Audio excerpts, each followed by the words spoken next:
जब किसी electrical circuit में कैपेसिटर और इंडक्टर या दोनों लगे होते हैं तो आपसे पूछा जाता है स्टेडी स्टेट एनालिसिस करने को या इनिशियल स्टेट एनालिसिस करने को।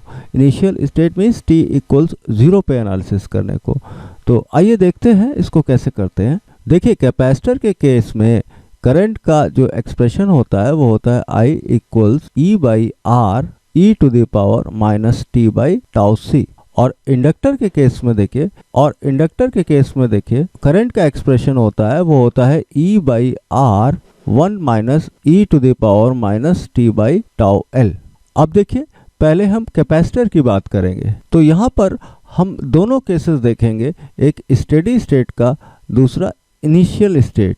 मीन्स ये t इक्वल्स 0 और steady state means t tending to infinity. तो स्टेडी स्टेट में देखिए t टेंडिंग टू जब इन्फिनिटी पुट करेंगे इस एक्सप्रेशन में तो e to the power minus infinity means current यहाँ पे कितनी आ जाएगी, करंट यहाँ पे 0 आ जाएगी। यही इनिशियल स्टेट में देखिए t equal 0 e to the power 0 1 आ जाएगा। यहाँ पे करंट क्या आ जाएगी, यहाँ पे मैक्सिमम करंट आ जाएगी E बाई आर। तो स्टेडी स्टेट में 0 करंट फ्लो करती है मीन्स कैपेसिटर उस समय फुली चार्ज हो जाता है।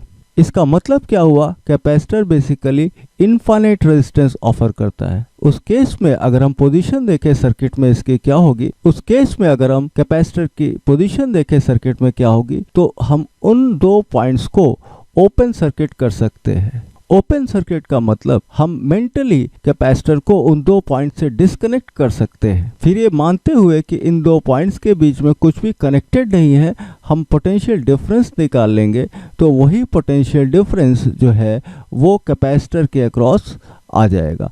उससे हम कैपेसिटर पे चार्ज निकाल लेंगे, Q क्या हो जाएगा, C इंटू V। अब देखिए इनिशियल स्टेट में क्या होता है, बेसिकली मैक्सिमम करंट फ्लो कर रही होती है। मीन्स उन दो पॉइंट पर कैपेसिटर 0 रेजिस्टेंस ऑफर कर रहा होता है। तो इनिशियल स्टेट एनालिसिस के लिए हम उन दो पॉइंट को मेंटली 0 रेजिस्टेंस के वायर से कनेक्ट कर देंगे। उस समय कैपेसिटर के अक्रॉस पोटेंशियल डिफरेंस बेसिकली 0 होगा और करंट कैपेसिटर के थ्रू वही आ जाएगी जो इस 0 रेजिस्टेंस के वायर से फ्लो कर रही है। उस केस में चार्ज कितना हो जाएगा, कैपेसिटर पे 0 हो जाएगा। अब देखिए, हम इंडक्टर की बात करते हैं। इसमें भी एक steady state means t tending to infinity और initial state means t equals 0। तो स्टेडी स्टेट में यहाँ पर देखिए, स्टेडी स्टेट में t टेंडिंग टू इन्फिनिटी यहाँ पे पुट करेंगे तो e to the power minus infinity means 0। तो यहाँ पे करंट कितनी आ जाएगी, ये आ जाएगी E बाई आर। बेसिकली उस केस में मैक्सिमम करंट फ्लो करेगी। तो इंडक्टर के केस में स्टेडी स्टेट में जिस पॉइंट से इंडक्टर कनेक्टेड होता है उसको हम शॉर्ट कर देंगे, शॉर्ट सर्किट मींस उसको 0 रेजिस्टेंस के वायर से कनेक्ट कर देंगे। तो ये इंडक्टर के थ्रू करंट आ जाएगी, पोटेंशियल डिफरेंस इंडक्टर के अक्रॉस 0 होगा। इनिशियल स्टेट में देखिए t इक्वल्स 0 पुट करेंगे, e टू द पावर 0 1 आएगा मींस इसके थ्रू करंट 0 फ्लो करेगी। 0 मतलब जो इंडक्टर है वो सर्किट में इनफाइनाइट रेजिस्टेंस ऑफर करेगा, ये आपका हो जाएगा ओपन सर्किट।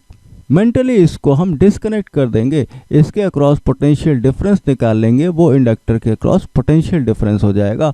करंट इस केस में 0 फ्लो करेगी।